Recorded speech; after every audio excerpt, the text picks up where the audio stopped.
Hello, all my movie-loving maniacs. This is your boy, Lassiter, aka Bankful B, and I thought I'd give you a little mid-year movie report because we're halfway through the year. We're in the month of July now, so I thought I'd give you a brief rundown of how I feel about the year of 2023 in movies so far. Now, if you follow my Instagram, you know I posted a pic of me ranking all the 2023 movies I've seen this year so far. And I will say this year is pretty interesting both for the quality of movies and the box office for movies. Because last year, I think it was pretty much the first year where things are starting to get a little bit normal post-COVID, especially for movies and movie theaters. And we got a couple of $1 billion hits last year, and this year we've only gotten one so far. So who knows what the rest of this year will bring so far. But of course, the $1 billion hit this year is the Super Mario Brothers movie, which is animated, made by Illumination. And despite how I feel about the movie, hey, it was still a fun movie. And I think this year it's definitely proven that people are more so starting to speak with their wallets in terms of what they're willing to go to the theater for and what they're willing to stay home and wait to stream. And for the Super Mario Brothers, it's probably more than two, but it spoke to primarily two different groups: Nintendo fans and families, which is why that movie made $1 billion. Now, if you look here, you will see that I have my top 20 most anticipated movies of 2023 so far. There you can see that. Now, some of these movies I've seen and some of them I haven't seen. The ones with a dash next to it are the ones that I have seen, and the ones with the asterisk next to it are the ones that actually did make my top 10. And anything that didn't make my top 10 or barely made my top 10, it does not have an asterisk. And as for the movies of 2023 that I've seen so far ranked, presented by Letterboxd, you will see I have Across the Spider-Verse at number 1. I love that movie so much. It is the best movie of the year. In fact, I'm surprised I had it at number 8. Maybe because there were other things that I was anticipating seeing more than that. I don't know why. I don't know what I was thinking, but hey, it shot up to number 1 for me as the best movie of the year. At number 2, you'll see I have The Blackening. That is the funniest movie I've seen this year and probably one of the best theater experiences I've had this year. Somebody I used to know is a streaming movie I did not expect to like as much as I did. Hats off to Dave Franco and his wife Alison Brie for crafting such a great movie. Things may be looking a little dim for the Marvel Cinematic Universe, but Guardians of the Galaxy Volume 3 turned out to be good, but that speaks volumes to James Gunn as a filmmaker. Speaking of James Gunn, yeah, the DCEU is definitely digging its grave because Shazam! Fury of the Gods and The Flash, they are flopping or flopped. Yeah. And while there are many factors as to why those movies flopped, we can all agree that telling the world, hey, this universe is about to reboot itself in a couple of years definitely didn't help. And people's mindsets right now are, hey, what's the point if it's going to get reset in a couple of years? Which really is, if you ask me, is not a fair thing to have in the back of your mind. But hey, that's just the way people are right now. Yeah, the comic book genre is definitely looking a little dim right now, but hopefully with Across the Spider-Verse, things are in Guardians of the Galaxy, maybe this will turn people's minds around a little bit. Some more franchise films that I thought were great was Creed 3. It may not be my favorite Creed movie, let alone my favorite in the Rocky franchise, but after watching it a couple of times, I've come around to it just a little bit more. It's definitely a great film and definitely a worthy entry. Michael B. Jordan, I'd say I want to see what he does next as a filmmaker, and I'm definitely curious to see what they do with the Rocky franchise next. John Wick Chapter 4 is one of the most action-packed movies I've seen this year, and a great fourth chapter for John Wick. Now, granted, maybe it's because it's the first John Wick movie that I saw in the theater, but I really enjoyed it. Even Transformers Rise of Beasts, Evil Dead Rise, and even Scream 6, I thought were some more franchise films that I thought were pretty good, actually.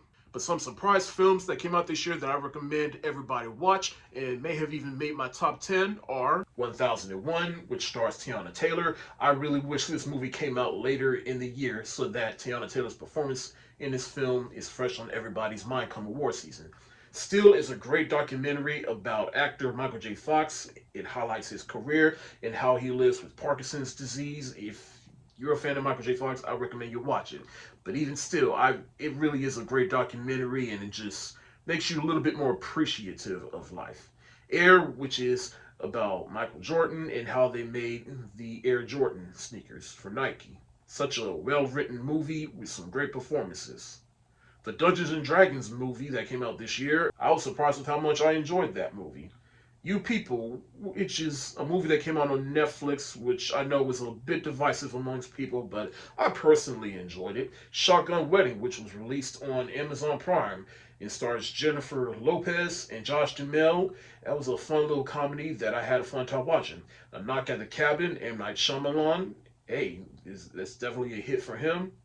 But of course, the worst movie of the year for me, if you saw that pick, is Winnie the Pooh, Blood and Honey, which was a movie I was anticipating, but after watching it, it just felt like, hey, Winnie the Pooh, he's in public domain, so they just took it and just made it a slasher and not really putting any real depth into it.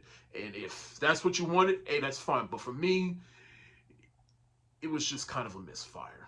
It's crazy that this is a year of part ones. We got Across the Spider-Verse, which is part one to big finale for the Miles Morales Spider-Man. Next year we get Beyond the Spider-Verse, which is the best part one. But what's definitely not a good part one was Fast X, which is now going from a two-parter to a three-parter.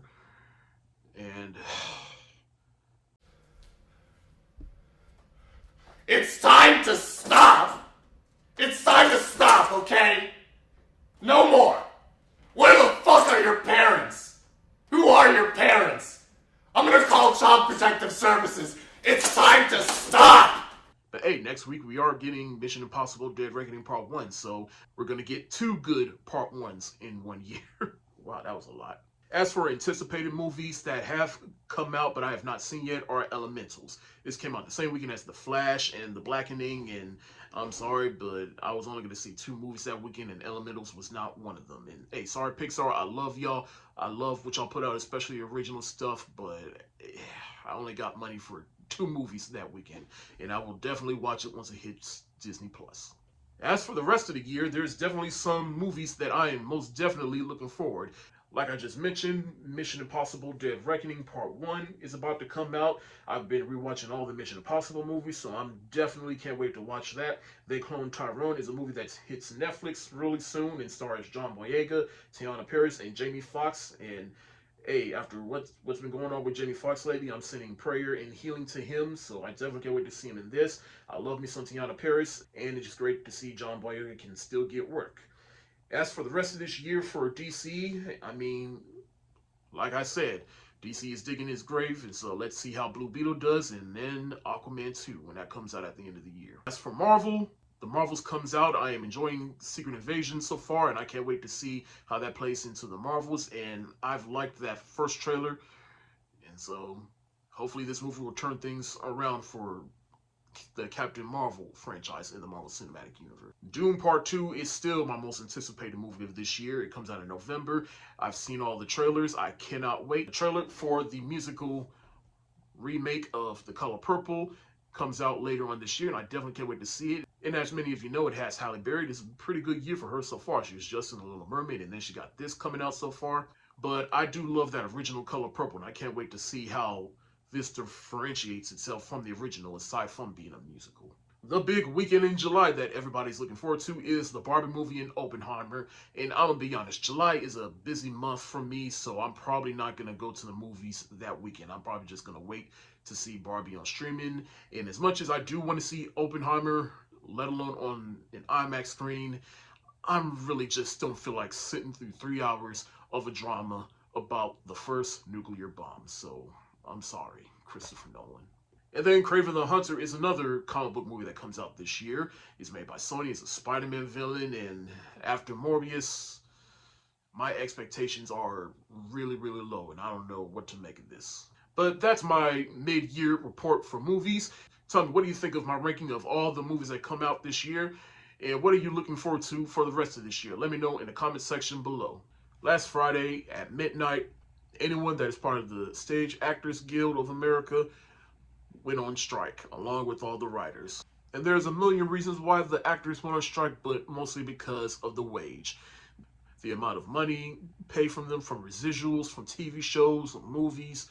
There is a lot of factors as to why the writers and actors are going on strike, but the fact that we got 2 different strikes going on right now, and of course with the low box office numbers, with all these blockbuster movies coming out, yeah, that also doesn't help. And Hollywood is definitely burning right now. Studios are definitely just rethinking everything, and I'm sure they're working everything out to think of some new negotiations with all the writers and actors, but who knows how long this is going to take. And if it takes long, then you might see some movies getting delayed because as long as the actor strike is going on, actors are not allowed to participate in any type of marketing. So no press junkets, no interviews, no late night talk show appearances, even though late night talk shows are shut down at the moment anyway because of the writer's strike. But we might see a second run of movies getting postponed or delayed. Who knows? If things turn out longer than expected, 20 studios might pull the plug on 2023 of movies, period. What also doesn't help is when you got studio heads like Bob Iger, who is the CEO of Disney, saying things like everybody's being unreasonable, which also set everybody off. And of course, everybody is also a bit antagonistic and has negative attitudes towards Hollywood to begin with, so that definitely didn't help. In the end, I commend everybody for going on strike and going up against the man. But no, I joke. But seriously, though, I commend everybody for going up against Hollywood and trying to pretty much come up with some new negotiations. But of course, it might suck for us, the consumers, because who knows how these movies are going to turn out. Some of them might turn out to be shit. Some of them might turn out to be good. This is definitely a turning point for the film industry, and I can't wait to see what the future holds. See, that wasn't so hard. Alright, back to some movie news in which we get a set photo of Deadpool 3, in which we all know that movie's going to feature Hugh Jackman returning as Wolverine. Now, to what extent and in what context, we don't know yet, but we just got a first set photo and we see Hugh Jackman in the classic yellow suit. Now, for a long time, I was with John Campia, in which just because something works on a page doesn't mean it's going to translate well to screen. And I never really thought the yellow suit from the comics was ever going to work for Wolverine. Even when they teased it in a deleted scene for the Wolverine, I thought, eh. But it's not necessarily the suit. I think it's the helmet, because I think trying to translate that to screen, he's just going to look too silly. Which is why I have no problem with the black suits from the original X-Men series. I don't know why people didn't like it. I mean, I get it, but at the same time, like, I feel like if the X-Men existed in the real world, this is what they would wear, not any of that silly extravagant stuff. Some of the suits could work in the real world, but I'm just saying, like, I believe that more than I believe trying to translate the suits from the comics to the screen. But we got our first set photo, and so far I'm kind of digging it. It's not spandex or nothing. It's just it's like a, how do I describe it? It's like an armored suit. Now, whether or not he's gonna have the classic helmet, we don't know yet. I hope they don't. I hope they just keep it like this is, because this is fine the way it is. But I hope they're just not doing this just to please pissy fans. I know I'm getting my review of this show out really late, but hey, better late than never. But The Idol, which was directed by Sam Levinson, is about this pop singer named Jocelyn. She is struggling because she just went through some trauma in her life. Her mother passed, and then she comes across Tedros, played by The Weeknd. He owns a club and a cult leader. The two of them, they hook up, and they essentially help each other trying to further their careers. And some really graphic stuff happens. Everybody's trying to control Jocelyn, but little do they all know, maybe Jocelyn's controlling them, particularly Tedros. Now, I was excited for this because I did love Euphoria, especially season 2. And so finding out that Sam Levinson is bringing us this show, I was like, okay, I get it. You know, you want to do something different just to keep your creative juices flowing. And besides, maybe this could help pass the time until Euphoria season 3 comes out, whenever it does come out.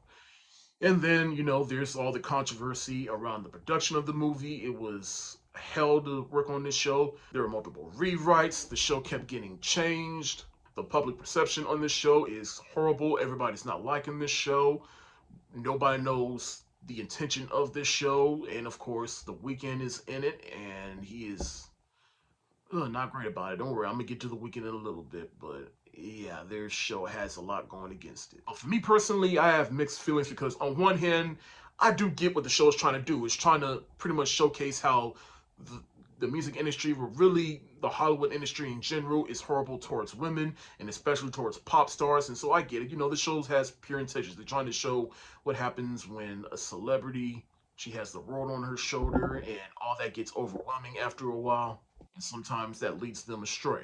But on the other hand, this show is, I can't help but think this show is very exploited, particularly of Lily Rose-depp, because this show is definitely graphic, and I don't know if that's a reflect, because The Weeknd, he is one of the writers of the show, and I don't know if that's a reflection of him and Sam Levingston.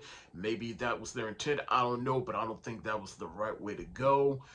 Yeah, I have mixed feelings about this show, because in the end, this show just really didn't go nowhere. It is a beautiful show to look at, I'll give it that. I mean, Sam Livingston, he definitely excels in the filmmaking on the show. I will give him that. I'd lie if I didn't enjoy the filmmaking on display on this show. It's just the writing and some of the performances just didn't mesh well. I mean, there were some good performances like Hank Azaria and Divine Joy Randolph, who I didn't know that was the lady from Dolomite Is My Name. I didn't know she was on there, so I'm happy to see that she's able to get more work.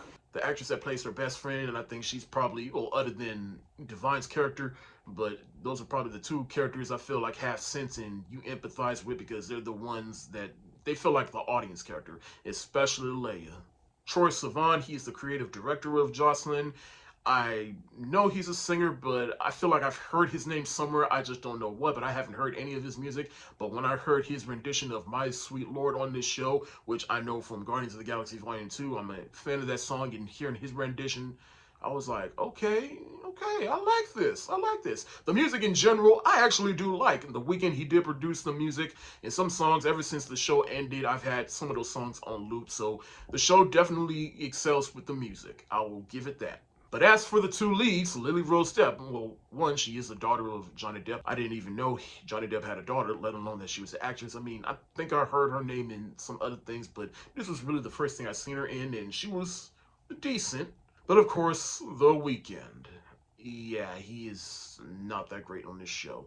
Now, The Weeknd, I do like him as a musician. I'm not a super fan, but I do get a kick out of listening to his music from time to time. But he should really stick to music, because acting is definitely not his strong suit. And some people have made the argument he was good at Uncut Gems. Yeah, because one, he wasn't even in it that much, and two, he was literally playing himself. And watching him play a character here, one, I mean, just this, like the scene alone, you know, the scene I'm talking about where he's at the store and he's like, let me catch you looking at her again. You know, he does that lip quiver, try to act all tough, you know, just didn't work. And you would think the show would present him as a villain, but turns out he's really not. Spoiler alert, is actually Jocelyn, because she has some plans that no one else thought about, and she was really the one that...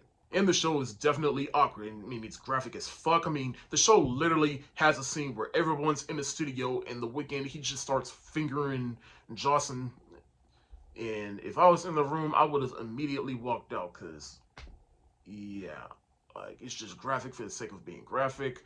Look, in the end, this show is definitely a mixed bag. It has some great things in it, but I think the bad outweigh the bad. I was going to give this movie the shoulder shrug I was going to give the show the shoulder shrug emoji, but after thinking about it a little bit more and listening to some more reviews and perspectives, I was like, yeah, like, for one, I don't see myself watching this show ever again. If it gets a season 2, I mean, I'll watch it just to see where it goes, but I'm just not looking forward to it, and I don't really recommend the show. I don't recommend the show to anybody. I don't know who this show was made for. I don't know what this show's intent was, but I'm gonna give the idol the thumbs down emoji. Marvel's Secret Invasion just wrapped up, and it is a new Disney Plus series which revolves around Nick Fury. He has finally come down out of space to take care of some Skrulls that has infiltrated Earth and is taking over certain individuals, and Nick Fury tries to get down to the bottom of it to figure out what the Skrulls are up to and stop them from snatching up other individuals on Earth. Now, Marvel posts the Infinity Saga, they've had a pretty spotty track record. They've had a rocky foundation, to say the least. And with this one, I was actually pretty excited, because to me, I've always been a fan of the street level stuff when it comes to Marvel, and the spy espionage stuff when it comes to Marvel, and hence why the Captain America trilogy is one of my favorite franchises within the Marvel Cinematic Universe. I love Falcon and the Winter Soldier. I like Hawkeye. And so when I saw the trailers for this, I'm like, yes, we're getting back to like that spy espionage vibe that we've got from Winter Soldier and Civil War. And while this show did give me that, it does have its issues. And Yeah. But right off the bat, I'm gonna say this is the best I have seen Samuel Jackson as the character. He really gets a chance to shine like he has never before within this franchise. It was also fun trying to figure out, all right, who's a Skrull? Is this person a Skrull? And that was, and of course, it's based off of the Secret Invasion comic, in which Skrulls come down to Earth and they take over individuals and maybe certain Avengers, and so everyone gets to figure out is this person might be a Skrull. But this movie is also kind of a spiritual continuation of Captain Marvel, because we all remember the Skrulls, they're looking for a new home and then they end up settling on Earth. Nick Fury gives them, but this show is also a spiritual continuation of Captain Marvel, because we all remember at the end of that movie, Nick Fury, he's trying to find the Skrulls a new home, but that home ended up being Earth, and so Nick Fury, he basically uses the Skrulls for his own personal game, and some of the Skrulls, they're not really happy with that. Some Skrulls, they still have faith, but Nick Fury, yeah, he's got a lot on his plate and to try to fix and correct. Ben Mendelsohn returns as Talos, and this is the best we've seen of this character. Emilia Clarke plays his daughter Gaia, and I kind of like what they did with this character. Up until the very end, that season finale, I'm not going to spoil anything. Well, there's going to be some spoilers, but I'm not going to spoil what they did with her character at the end. But again, more on that. Actually, you know what? Fuck it. I'm going to spoil. More on her in a little bit. But as far as Emilia Clarke, I thought she was fine, aside from what they did with her at the end. Nick Fury has a wife that is a Skrull. Did not see that coming, but just watching their whole story play out, it was beautiful. I thought the best scene in this series was between Nick Fury and Rhodey. It was one of the first couple of episodes in which the two of them, they're having a verbal fight between each other. There's a lot of layers and themes within the conversation that they're having with each other that I just let that going, wow. But it's also a jumping off point from suspecting that Rhodey is indeed a Skrull, and a Skrull he is. Now, how long he's been a Skrull, we don't know yet. And this is where I'm getting to my issues with this series, because again, the previous movies didn't really do anything to set up Rhodey being a Skrull, or for us to really go back to see, wait a minute, Rhodey, he's not really a Skrull here. And to go back to Gaia, played by Emilia Clarke, so spoiler alert, we have Super Skrulls. And real quick, shout out to the actor that plays Graphic. I'm blanking on his name, but he's in a lot of things. He played Malcolm X in One Night in Miami, great film. If you have not seen it, I highly recommend it. He's about to play Bob Marley in the Bob Marley movie that comes out next year. He's in the Barbie movie. I haven't seen Barbie yet. But I like this actor, and I liked him here, and he is a Super Skrull, and I just like figuring out, all right, which powers did they get? And it turns out they got a whole bunch of powers from the Battle with Earth in Endgame, and Gaia, she got some of those injections, and so it was just fun seeing, like, oh, they got this power, they got this power, they got that power. But it does get a little silly at the end, and at the point, once you see who the victor is, it's like, she a little overpowered. And so more issues I have for the show is just like, I like the way this show wraps up, but at the same time, it leaves us with more questions than answers, because it sets up a bunch of implications and repercussions that I don't know when and how the Marvel Cinematic Universe is going to address them. Like, for example, like how we got Skrulls out there, and then once the president revealed that there's Skrulls out there, and everybody's trying to kill off who they think is a Skrull, and they end up shooting people who are not Skrulls.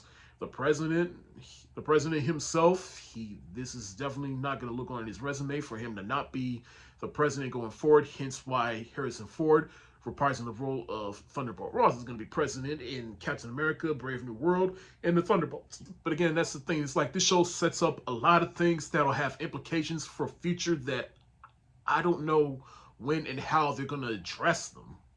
And especially looking at, well, again, things are subject to change, especially with all the strikes going on. So Marvel might change their whole slate going over, but the slate as it stands right now, I don't see how or when they're going to address these things that happen at the end of this series.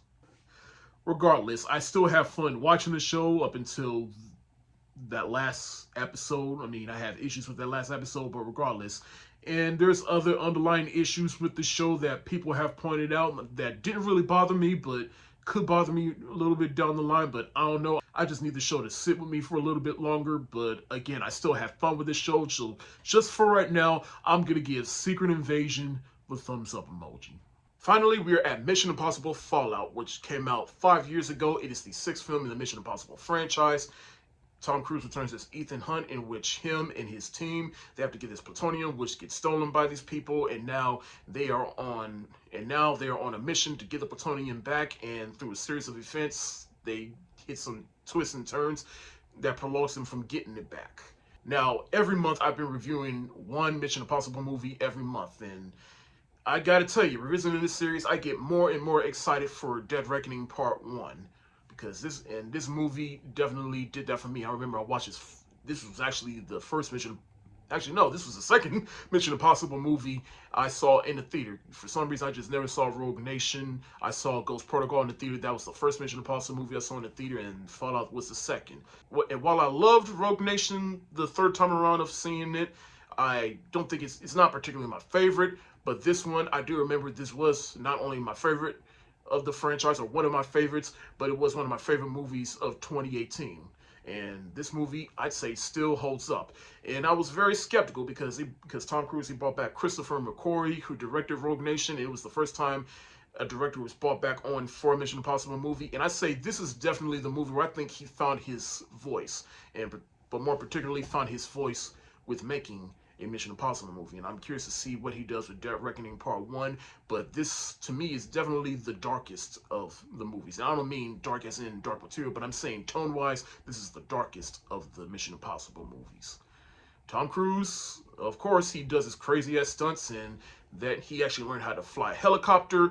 Him and Henry Cavill, which I'll talk about more in a bit, but him and Henry Cavill, they skydive out of a plane, and that's actually him skydiving out of a plane. And he even broke his knee jumping from building to building in this film. You know Tom Cruise is going to do some crazy-ass stunts that no one in their right mind would ever do. I like that Michelle Monaghan returns as Julie in the movie. We get to go into Ethan Hunt's psyche and how he deals with being an agent and trying to keep her safe while also trying to stay away, because that's the only way to keep her safe, and he just can't have a normal life, and he is trying.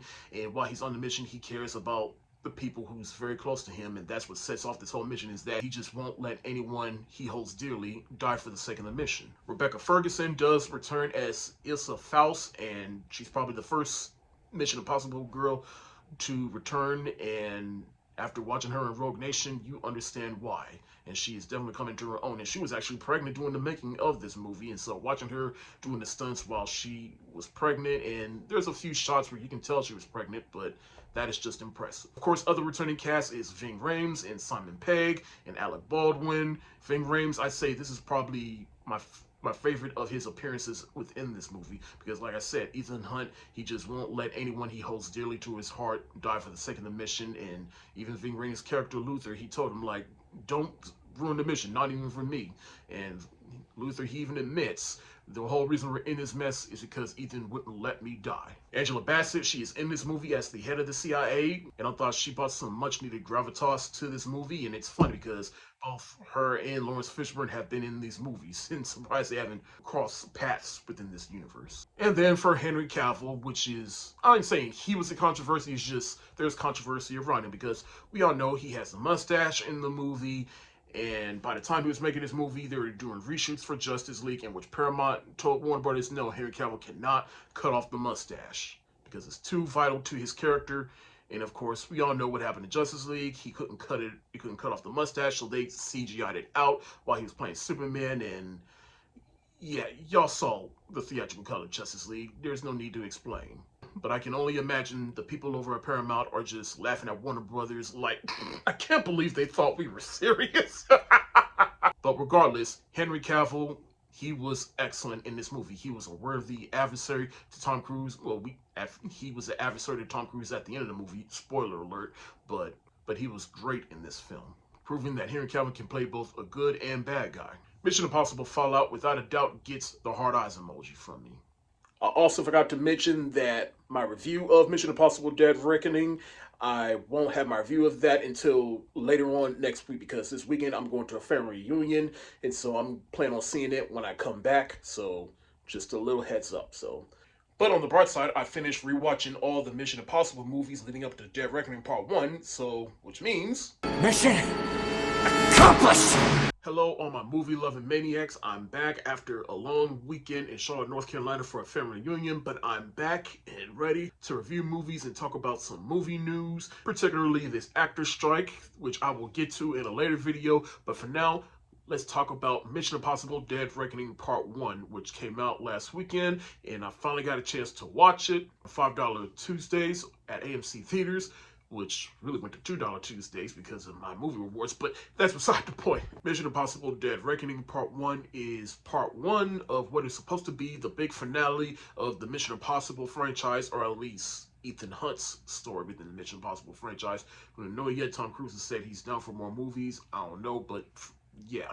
But in this movie, Ethan Hunt, he is set to go retrieve the first half of the key, and then the second half in this key unlocks control of this artificial intelligence known as the entity, and if the wrong hands get into it, then that could be very bad for the world. And this entity knows everything about Ethan Hunt and everyone he holds dearly. So for the past 6 months, I have been reviewing every Mission Impossible movie, one movie a month, and leading up to this movie.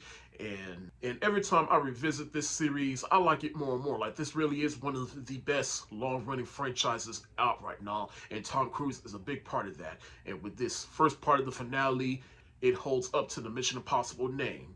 Like, this is probably the most action-packed of all the Mission Impossible movies, at least until we see part 2. I don't know yet, but this movie really was like a roller coaster ride from start to finish. There was some downtime in between, but you get what you usually get from a Mission Impossible movie. Tom Cruise doing an insane stunt that no one in their right mind would ever do, check. Tracking shot of Tom Cruise hauling ass, check. All the usual players from all the previous Mission Impossible movies, check. Now, despite the fact that I really did enjoy this movie, I do feel like, well, I will say for part 1, it does feel like a complete movie. Like, it's basically the first part of a larger story.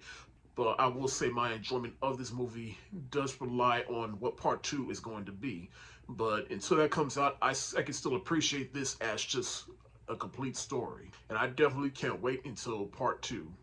Luckily, we don't have to wait that long. It comes out next year, but who knows with this writers and actors strike, who knows how things are going to go. It might delay movies, so yeah.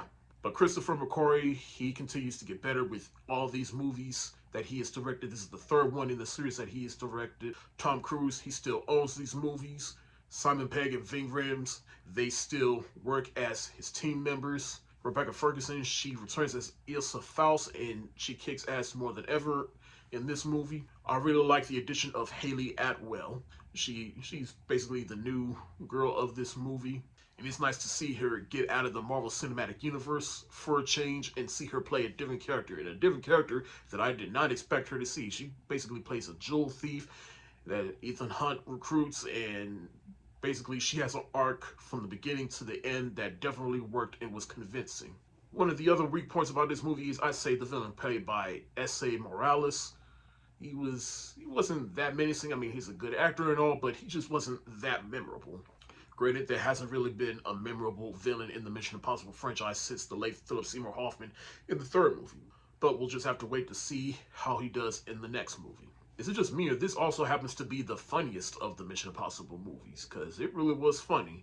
Among all the insane action, I found myself laughing my ass off. I'm going to give Mission Impossible Dead Reckoning Part 1 the heart eyes emoji. Insidious: The Red Door is the 5th film in the Insidious franchise, and it is a direct sequel to the first 2 films. The second film is where we last left off the Lambert family, in which Patrick Wilson's character and his son, who was possessed in the first film, they had their memory wiped of that entire year. And now 9 years later, the son is all grown up and he's about to go to college, but there's a bit of a rift between him and his father because of the events of those first 2 films, but they don't know about it because they had their minds erased. But then his son somehow gets reacquainted with the further, and some demons follow him, and meanwhile his father, he's trying everything to figure out everything that happened in his past so that he can reconnect with his son and family. Now, I have been rewatching the Insidious franchise. You've seen my reviews, they are up on my Instagram. I say this series has varying degrees of quality. The first film and the third one, I think, are the best within the series. I do like the second film. The fourth film, it was fine, but not really the best. But I do appreciate the fourth and the third film for being prequels about the Lin Shaye character. And so when I found out that they made a fifth film and that they're actually going back to the Lambert family, I was excited because I was excited to see how this family is holding up 10 years later after the events of those first two films. And the public perception of this film right now, everybody's not really digging this film, and understandably why. But for me, I actually like this film. I actually like this movie more than The Last Key. Now, do I think it's the best within the series? Hell no. But I do think it's a great follow-up to the second film, in which we get to see these characters 9 years later and see how they're dealing with it, and they somehow have to go back to the further and finally end things for all. And while I don't believe for 1 second that this is the final film within the series, I say it's a worthwhile time back into this franchise. It's not as scary. I mean, ever since the second film, I mean, the third film has some scary elements in it, but ever since the second film, the Insidious franchises have varying degrees of scary. The first film, I think, is the scariest of them all. This also happens to be the directorial debut of Patrick Wilson, who is also the star of this film, and I'd say he did a pretty excellent job directing this movie, even if he had some oversight between Jason Blum and James Wan and other parties involved. But I want to see him try his hand at filmmaking again, and not in something that he's already a part of. I want to see him try something different, that's his own, or something that he's very passionate about. Ty Simpkins returns as the kid, the kid from Iron Man 3. He is in this film. This is where he really started, and he is all grown up, and he's been in other things here and there, mainly The Well, which I just remember just seeing him in. But I like seeing his character deal with everything he went through in the first two films, and he has no memory, and so he's just trying everything to unravel everything. His roommate, she was completely in a different film than everybody else, but she brought some much needed comedic and light humor to this movie. Rose Byrne does return to the film, but she kind of gets sidelined, and understandably so. For where they took her character, I did not expect that, and it does make sense in context of the story. Lin Shaye does return as Elise, but only for a brief moment, and that's all I'm gonna have to say. You just gonna have to see for yourself. Her being in the movie didn't really bother me that much, but her absence was definitely felt. The film did have some callbacks to the previous films, which I felt did work. In the end, I don't think this movie is as bad as everyone is making it out to be, but is it as good as the first film or even the third film? Not really. And that is why I'm gonna give Insidious: The Red Door the thumbs up emoji, because I still enjoyed it in the end, just wasn't really that thrilled with it. While everyone went out to go see Barbenheimer over the weekend, I stayed my ass home and watched They Cloned Tyrone on Netflix. And it's a story about this guy named Fontaine, played by John Boyega. He gets shot multiple times one night and then wakes up the next morning alive.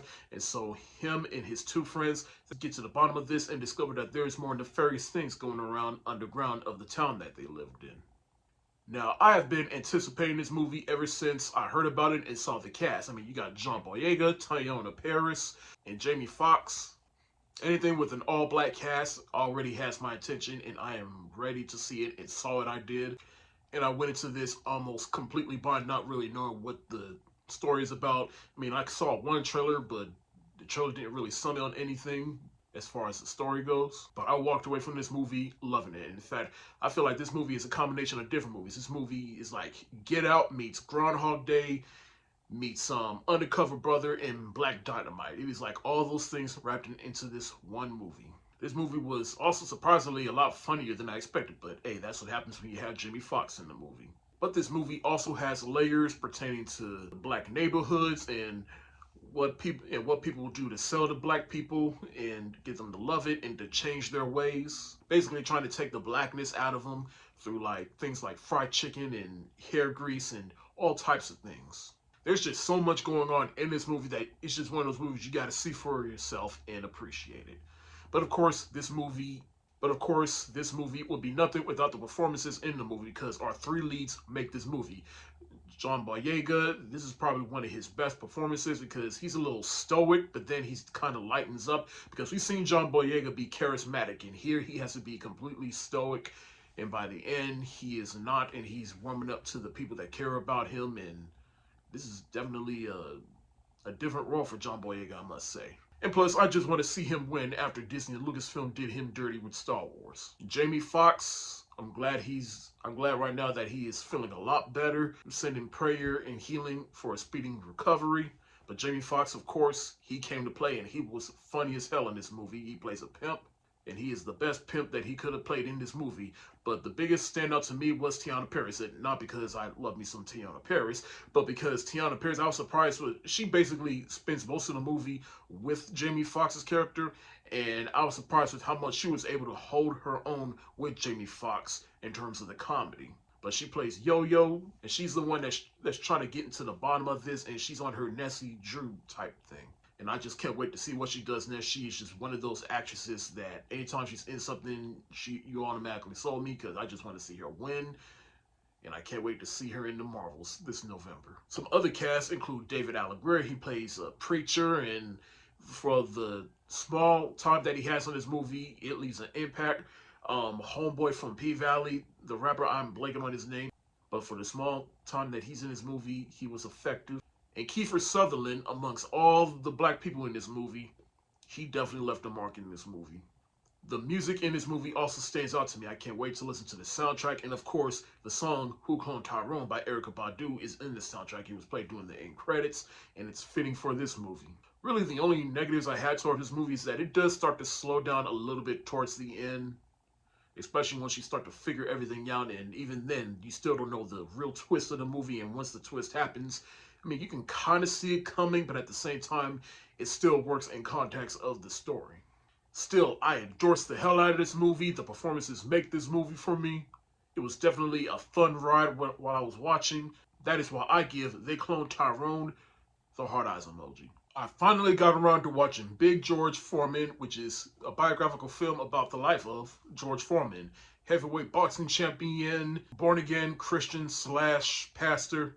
He made millions off of his George Foreman grills, which my parents had back in the day, and I used it, and it's given me great happiness over the years. Now, I'm not too deep into boxing, but I have heard of George Foreman. I just don't know too much about his life outside of his accomplishments. And so watching this movie about a man that kind of had a rough upbringing, and then he got his shot in boxing, and then he had a life or death situation in which that inspired him to turn his life around and turn to God. And then he made a comeback and then made the grills. Like, I do like the inspiration behind this story about a man just finding God again, and then finding himself, and then becoming the heavyweight boxing champion of the world. Like, to me, this was a very inspirational story. Really, the only negatives I have towards this movie is that it just suffers from just being your typical run-of-the-mill biographical film. I mean, you see the rise, the fall, and then the rise again, so... And the director of this movie, George Tillman Jr., I like what he's done with other movies, but here it just seemed like he didn't really put his voice into it. Like, he was just handed this biographical film and just said, all right, we gotta do this, we gotta do this, we gotta do that. So that's really the only negative. But other than that, I really enjoyed this film. And some great performances by Chris Davis, who plays George Foreman, Forrest Whitaker, who plays his trainer, Sullivan Jones, who plays Muhammad Ali in the movie, and I like the bond between him and George Foreman in the movie, and what that culminates into, especially in real life. And also, I like Sonja Son, I hope I pronounced her name right, but she plays George Foreman's mother in the movie, and she's kind of a good moral compass in the movie to stir him back in the right direction. If you have not seen George Foreman, I highly recommend it. I give it the thumbs up emoji. Vacation is celebrating its 40th anniversary, and this also happened to be a first-time watch for me. I did see the Vacation reboot that came out, what was it, I think 7 or 8 years ago. It had Ed Helms in it, and I had not seen any of the previous Vacation movies, nor do I really have any knowledge of National Lampoon as a brand. But this is my first exposure, in which it stars Chevy Chase, a very young Chevy Chase, in which he takes his family out on a road trip vacation to Wally World. But at its core, it's about a man trying to reconnect with his family on this vacation. But of course, things don't go as planned, and then some fuck shit happens for the trip to get delayed and stalled. But by far the funniest thing in the movie was when all of them were asleep, and then the car just goes flying until they land at that motel. But this definitely was a fun and funny ass movie for me. Chevy Chase, he was funny as hell in this movie. And now I'm a little curious to see what the other National Lampoon Vacation movies are like, or any National Lampoon movie. I'm going to give National Lampoon's Vacation the heart eyes emoji. Poetic Justice is celebrating its 30th anniversary, and I'm so glad I get to watch this because I ain't seen this movie in a long time. It is the second film from director John Singleton, rest in peace. And we follow Justice, who is a poet, and she also works in a hair salon, and she's a bit reserved and a little standoffish. But then she comes across Tupac's character. He tries to get her to open up, but again, she's a bit standoffish. But then she ends up going on a trip with her best friend, played by Regina Hall, and Janet and Tupac. They slowly start to connect, but then they learn some things about each other. Now, again, this is one of my favorite films of all time. It definitely has a cult following. It's the second film by John Singleton. I remember after watching Boys in the Hood, I didn't watch more of John Singleton's movies until a couple of years after I watched Boys in the Hood for the first time. And watching this, I was like, that was pretty good. I mean, I'll say this, it's definitely not John Singleton's best film, but I feel like it was a worthy follow-up to Boys in the Hood, at least at the time of his career. Because Boys in the Hood, it was a huge hit for him, and so seeing him come out with this, I say this was pretty good. He was starting to show some bit of diversity in his filmmaking and the material that he can make. Really, the only gripe I have towards this movie is that there's really no real resolution, because they set up a lot of things like Tupac's character. He was doing some music with his cousin, but then his cousin gets shot. And so Tupac, he takes all the records and everything that he was working on and he tries to make something of it. But this movie is essentially a road trip movie of characters coming together and learning things about each other and the two leads falling in love. Now, of course, I got to talk about the performances. Janet Jackson, before she did this movie, she was already a veteran in acting.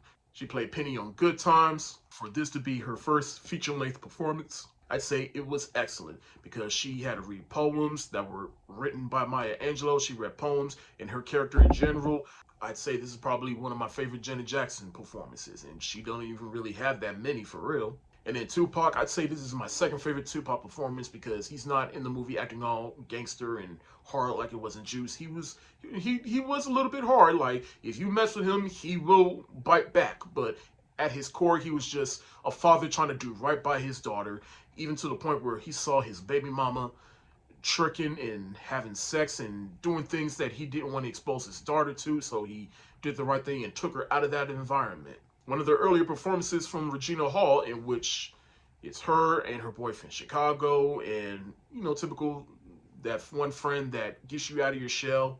She has a boyfriend that turns out to be physically abusive. I say her story throughout the movie is pretty interesting. Of course, the music is essential in this movie, in which Janet Jackson, she wrote a song for this movie that got her an Oscar nomination. I don't think enough people really know about that. The cult impact this movie has is excellent. It's a 90s classic that everybody remembers. I'm going to give Poetic Justice the hard eyes emoji. Pirates of the Caribbean, The Curse of the Black Pearl is now celebrating its 20th anniversary.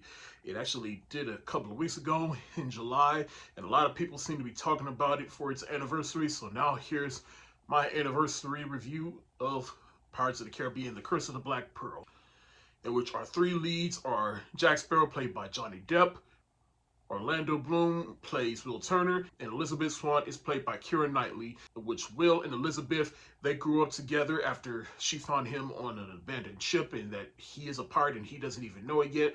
But then Jack Sparrow, he's trying to find the Black Pearl and end the curse. The three of them, they come together and embark on this journey, and here we have our movie. Now, in terms of my history with the Pirates of the Caribbean franchise, I remember watching the first one on DVD back in the day when I rented it for Blockbuster and loved it. And as for the sequels, they all range from good to okay, but I recognize the problems, to just downright not good. I mean, I don't really hate any of the movies, but the first one is definitely the best. Because at the time, it was one of the freshest movies to come out, and everybody was on a pirate craze after this movie. Everyone was on a Johnny Depp craze after this movie. Basically, it was like one of the best adventure films that we had in a long time back then. It's surprised this franchise has had the longevity that it has now, even if all the movies are not good. And while the Pirates of the Caribbean franchise is not particularly one of my favorite franchises, I do get a kick out of watching them whenever I do. Or I at least get a kick out of watching Johnny Depp play Jack Sparrow, because this is definitely his flagship franchise. Jack Sparrow is the mascot of this franchise. Jack Sparrow, he is a larger-than-life being to himself. From his introduction in the movie, Even with his introduction, where we see him on a boat that we think is a ship, but then it turns out it's a sinking boat. And I gotta mention Jeffrey Rush, who plays Captain Barbossa, who is the villain of this movie, and he would turn out to be a good guy for the rest of the series. But he was a formidable villain for this first movie. And plus, I just also like the world that this first movie built up and how it also sets up other things in future movies. Pirates of the Caribbean: The Curse of the Black Pearl may not be one of my favorite movies of all time, but I will always have a spot in my heart for it, and that's why I give Pirates of the Caribbean: The Curse of the Black Pearl the hands up emoji, because in hindsight, it is definitely a masterpiece. Usually I don't do full reviews of Disney Channel movies, but for this one, I felt it was a little special because this also happens to be one of my favorite Disney Channel movies of all time, and that's Eddie's $1 Million Cook-Off, which is about Eddie Ogden, who is a baseball player, but behind closed doors, he wants to be a chef, and he's learning how to cook, but he doesn't know how to break that to his father, who really disapproves of it. But by the end, he comes around and he participates in the $1 Million Cook-Off, and everybody loves him for it, and his friends accept him for that. This movie is celebrating its 20th anniversary, and to me, this is one of the better Disney Channel movies, because this isn't just a good Disney Channel movie. Like, this is just a good movie, period. And ironically, just watching this movie with 2023 eyes, yeah, this movie could also be about gender roles, because there's a lot of jokes pertaining to that in this movie, and what guys are supposed to do and what girls are supposed to do. But that's the thing. I love the themes in this movie about a young teenage boy trying to figure out what he's supposed to do or what he wants to do, and his family accepting him for it, his friends accepting him for it. And then Rose McIver, who you may know from shows like Ghosts and what was it, iZombie. She has a small role in this movie in which her mother thinks she's doing cheerleading, but she's really doing baseball, and how that kind of reflects Eddie and his father's relationship. I'm telling you, had this movie had a bigger budget, this movie would be a Disney hit.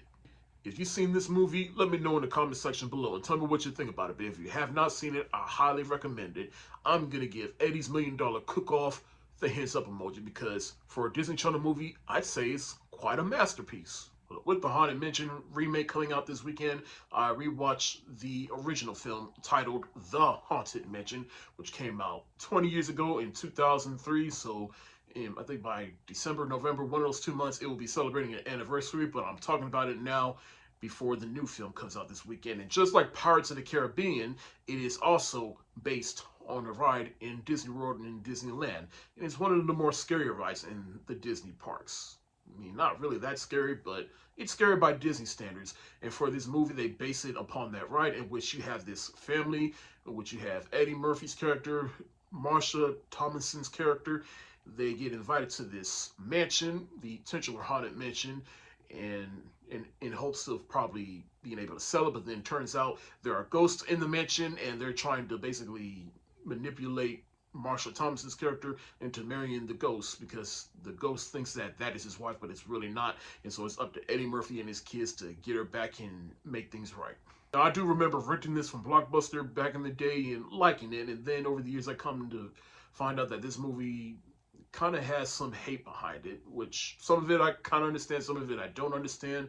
But one of the things that stood out to me about this movie was just just how progressive this movie was at the time, and just having an all-black family, and they really didn't make a big deal out of it. It's like, it was just one of those things where, like, this could have been anybody. Their race didn't factor into the plot. Eddie Murphy, he comes in bringing the funny, and brought up the funny he did. Marsha Thomason, I remember before this, I actually saw her in Black Knight with Martin Lawrence, and so, and then after this movie, she was in this movie called My Baby's Daddy. So she was in some things back around that time, but haven't really seen her anything back then. But she worked in this movie. The kids, played by Mark John Jeffries, and the little girl that plays the daughter, I've seen the little boy in other things, like playing Little C's in Notorious, and Young 50 Cent in Get Rich or Die Trying. But in this movie, he's just a little punk that's afraid of spiders, and he has to overcome that. And the sister, she's the more brave one. Terrence Stamp plays the evil ghost that's basically manipulating everybody, and he's just hamming up as he does as usual. But really, just the effects make this movie, because it does make you feel like you're riding the actual ride in Disney World, from the opening credits to all the subtleties here and there. It really is scary for a Disney movie. I mean, it's not scary, but it's just scary enough that leaves an edgy taste in your mouth for older viewers, and it's scary enough for young children. Overall, I think this movie didn't leave too much an impression on me growing up, but watching this with adult eyes, I'd say it's a pretty fun little movie, and I did find out that this movie does kind of has a cult following, so that has to count for something. I'm gonna give The Haunted Mansion the thumbs up emoji. Yeah, I'm still holding out on Oppenheimer, but for right now, I finally got a chance to watch the one Christopher Nolan movie that I have yet to watch, and that is The Prestige, which is about these two magicians that ultimately trying to one-up each other, and that's the best plot synopsis I can give because there's other things going on in this movie, but I don't want to spoil it. But this is definitely a genius movie by Christopher Nolan. This is the Christopher Nolan that I like. Now, first off, let's talk about the performances. Hugh Jackman, Christian Bale, Michael Caine, Scarlett Johansson, Rebecca Hall, Andy Serkis, David Bowie. This is an all-star cast right here. And the thing is, almost everyone in this movie has been in a superhero movie, and at times been in two different superhero franchises from both DC and Marvel, which is mind-blowing himself, and probably been in other Christopher Nolan movies. But I'm not going to go too deep into each individual performance, but everyone brought their A game. But this movie really shines because really a mind fuck of a movie, because it deals with magic, it deals with illusions. Everything is not what it seems. You may think you figured it out, but then really like, oh, there's something else going on behind the scenes. And this movie definitely has the history and legacy that it has, and it's well deserved. It's definitely one of Christopher Nolan's best, and I can definitely understand why. This is the Christopher Nolan that I want to see. He doesn't try to overcomplicate things, and yet still makes it entertaining. And it's definitely one of those movies that warrants more than one watch, and I'm actually fine with that. Like, because if I happen to put this movie on again, I'm actually curious to see, like, okay, now that I know what happens, let me see if I can try to figure this out. And plus, the rivalry between Hugh Jackman's character and Christian Bale's character also is the heart of this movie. Because, again, they're trying to one-up each other. One of them's more greedy, but then one of them's more humble. But then it's just, you don't know whose side you want to ally with, but you understand both of their points. Christopher Nolan constructed the hell out of this movie. I'm definitely glad I finally gave this a watch, and now I've seen every single Christopher Nolan movie, except for Oppenheimer, obviously. I'm surprised I'm giving it this rating, but honestly, I think after multiple rewatches, I think it warrants this rating, which means I'm going to give The Prestige the hands up emoji, because it is a masterpiece that warrants multiple rewatches. Celebrating its 10th anniversary is Pacific Rim, which came out 10 years ago. And the plot of this movie is basically simple. Aliens come from another dimension and terrorize Earth. And so the humans, they build these giant mech suits so that they can fight these aliens. And as Idris Elba was saying in the movie, today we are canceling the apocalypse! Now, I do remember watching this movie and thought it was fun. It didn't leave too much of an impression on me, but it is what it was, and it wore its dumb fun heart on its sleeve. It wasn't trying to be anything serious. It was just straightforward, and that's fine for a lot of people. But Guillermo del Toro, he just made this movie a lot more than it needed to be, and he did. From the visuals, his filmmaking, Guillermo del Toro, he put his foot into this one, into making it a fun action movie, but at the same time, he set up the world for you. Like, one of my favorite parts in this movie is just the beginning, where they're just explaining everything. They tell you everything you need to know, so that the rest of the movie, you just kicking back and relaxing and just watching giant monsters fight giant robots. The cast includes Idris Elba, who gives one of the best speeches, as I just mentioned. You got Charlie Hunnam from Sons of Anarchy. You got the young Asian lady that plays Maury in the movie. But the two standouts are the two scientists played by Charlie Day and Bern Gorman, in which Charlie Day, he works with Ron Perlman in the movie. He's basically, the monsters are called kaiju, and Ron Perlman, he's kind of the head of the kaiju market, or the kaiju black market, I should say.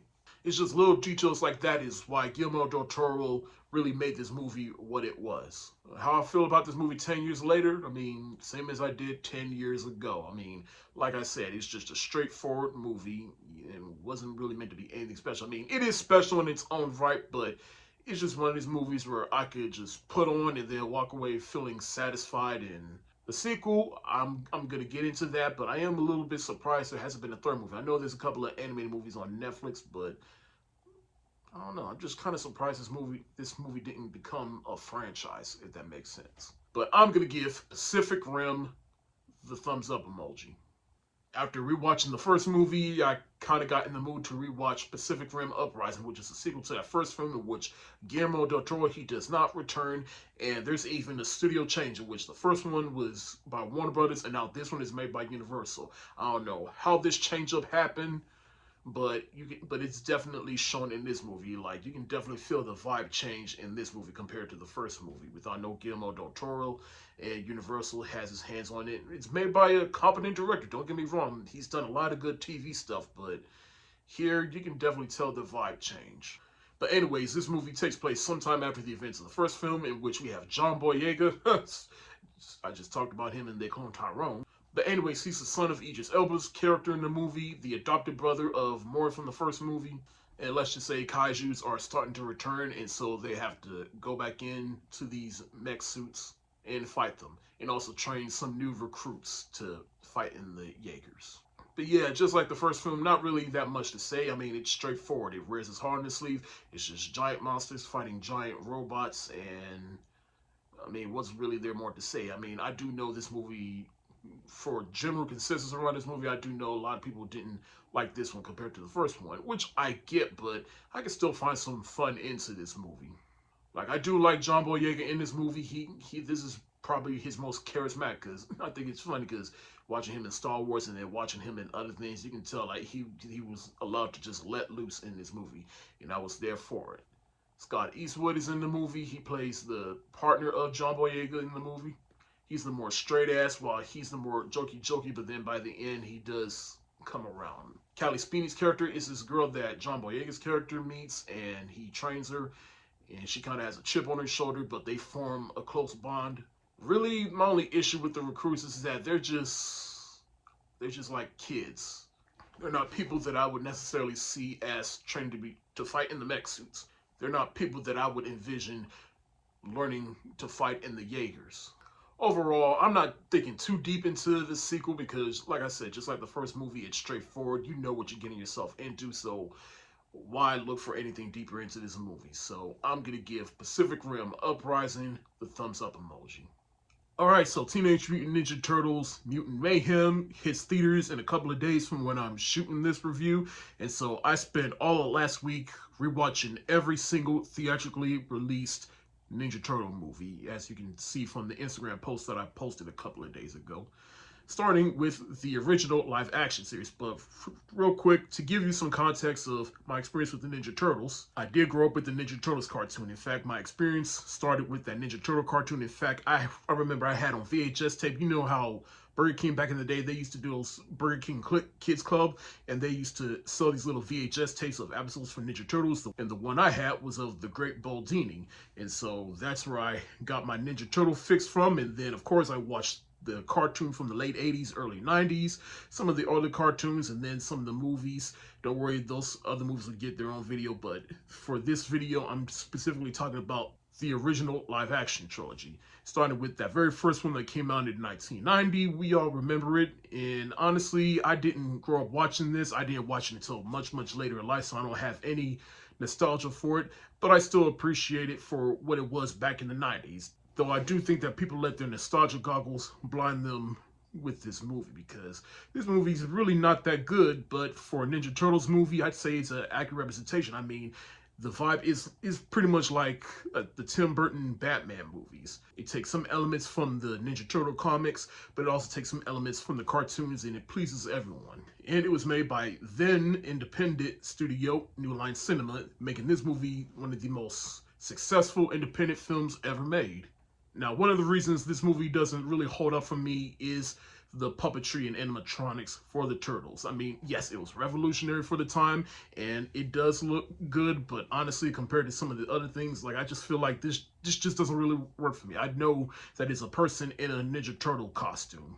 But shout out to Jim Henson. It was still revolutionary for its time. Rest in peace to Jim Henson. He really made those turtle costumes and animatronics work, especially for Splinter, which stood out more to me than the Turtles themselves. And the film still managed to follow the source material. Like April O'Neil, played by Judith Hogg, who most people know as the mom from Halloween Town. You got Casey Jones in here. Shredder, he is badass in this movie.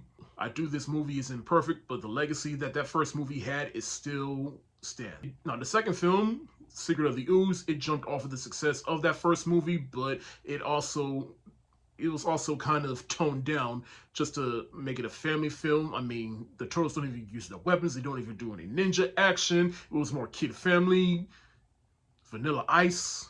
And it was also my first time watching this for the first time, especially with adult eyes. So it's not the worst Ninja Turtle movie I've seen, but it's still not that good, though. But it's still better than that third movie, Ninja Turtles 3, Turtles at a Time, which around this time, Jim Henson, he had passed away, and the Jim Henson Company, they were honoring his wishes because he wasn't really pleased with the violence in that first movie. So they hired a third-party puppetry company to do the animatronics on the Turtles, and it shows. This is the worst the Turtles have ever looked in live action when it comes to the puppets. I always thought the time travel element just doesn't really work with Ninja Turtles, but it's definitely the worst of the series. I'm gonna give that first Ninja Turtles movie from 1990 the thumbs up emoji. I'm gonna give Teenage Mutant Ninja Turtles Secret of the Ooze the shoulder shrug emoji. And I'm gonna give Teenage Mutant Ninja Turtles Turtles at a Time the thumbs down emoji. The only reason I didn't give it a worse rating is because it's still somewhat on brand for a Ninja Turtles movie, but it's still the worst of the three. And now going on to 2007's TMNT, which is an animated Ninja Turtles movie, and it's also kind of a spiritual sequel to the original Ninja Turtles live-action trilogy, in which it takes place years. Leonardo, he went to go do some soul searching on how to be a better leader, while Raphael, he's kind of gone rogue and doing his own thing. And what I like about this movie is the rivalry between the two. There's more of an emphasis. It's always been hinted at in Ninja Turtle lore, and they emphasized it here. But the biggest thing that stands out to me about this particular Teenage Mutant Ninja Turtles entry is the animation. The animation, even for 2007 standards, I thought it looked good. It may not look good to some people today, but the story itself is enough to keep you engaged in this movie. And what I like about this movie is that it's a balance between the goofy side of the Ninja Turtles and the dark elements from the original comics. This is a more mature Ninja Turtles movie, in my opinion. It improves upon the original movies. Not a lot of people talk about this movie enough. They always like to refer to that first live action Ninja Turtles movie, which I understand, but to me, I always thought Ninja Turtles, they work best in animated form. That's why I'm a fan of the cartoon from back in the day and any animated movies, hence why I'm also very excited for the new animated movie, Mutant Mayhem. Regardless, if you have not seen TMNT, I highly recommend it. To me, this is until I watch Mutant Mayhem, this is the best Ninja Turtles movie, in my opinion.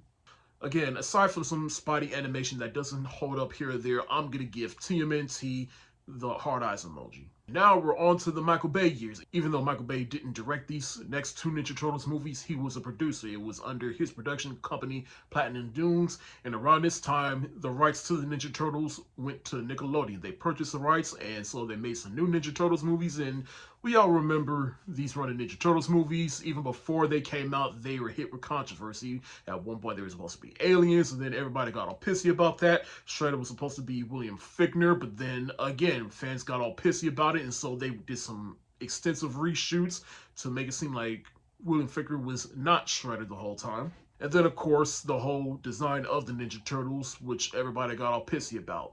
So, yeah, there was a lot riding on this movie because of angry Ninja Turtles fans, and honestly, like, I don't understand why people make such a big deal. But I mean, it's about 4 talking mutated turtles named after Renaissance artist Nona Jinsu and fight a villain that's named after a kitchen utensil. But in this movie, it's basically the origin story of the Ninja Turtles. April O'Neil is now played by Megan Fox, who also faced a lot of backlash because a lot of people felt she was just too pretty or she just couldn't act. And, well, we all know the Megan Fox hate. I thought she was fine. I thought she was well served in these movies. I mean, she definitely took the material seriously. I think she was a Ninja Turtles fan at one point. But as for the Ninja Turtles themselves, I mean, everybody criticized because they look too scary. I mean, like, it's 4 mutated talking turtles. This is what I would expect to see from mutated turtles. Not the cute shit from the cartoon, even though I love it. But still, if you're going to do it in a live action film, this is what I envision 4 mutated turtles looking like. Master Splinter is voiced by Tony Shalhoub, and I prefer the Splinter from the original movie. I thought Tony Shalhoub did a fine job. I just felt like he was just a little too harsh in that first movie, and hence why they toned him down in the second movie. But we do get better Splinter action in these movies than we do in the other movies, and another reason why I prefer these movies over the originals is because I feel like the turtle action is just more better here. Like, we don't know that action sequence when they're upstate New York and they're going down the snow mountain.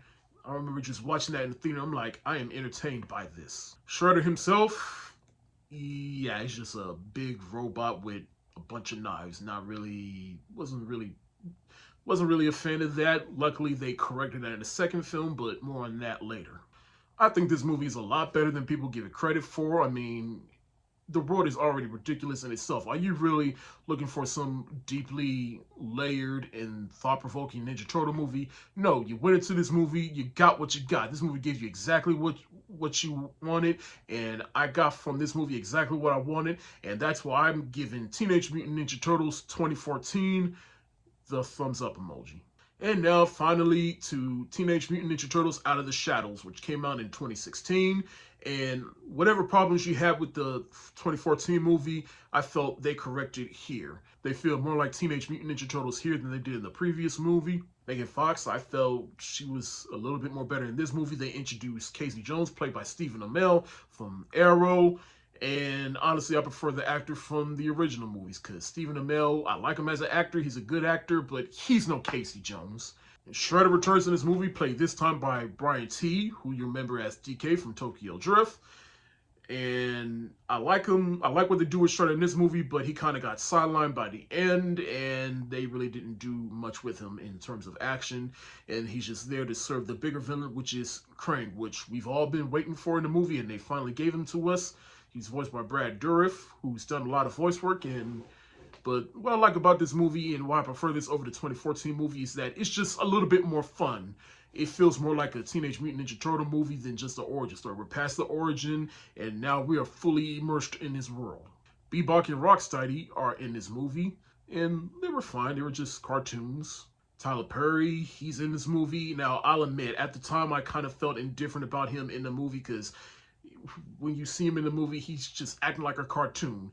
Now, granted, I've made my peace with it, but it it doesn't change the fact that at the time, I just felt like I don't like it when actors use the fact that the movie they're making was at one point based on a cartoon as an excuse to act like a cartoon. But this movie didn't make a lot of money at the box office, so they just cut the cord on this run of Teenage Mutant Ninja Turtles movie, which is sad because I actually like this movie, though. I think it's the best of the two Michael Bay-produced Ninja Turtle movies.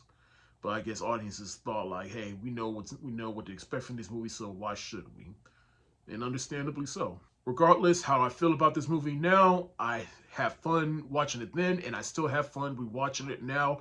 This is probably my favorite live-action Ninja Turtles movie, and I'm going to give Teenage Mutant Ninja Turtles Out of the Shadows the thumbs up emoji.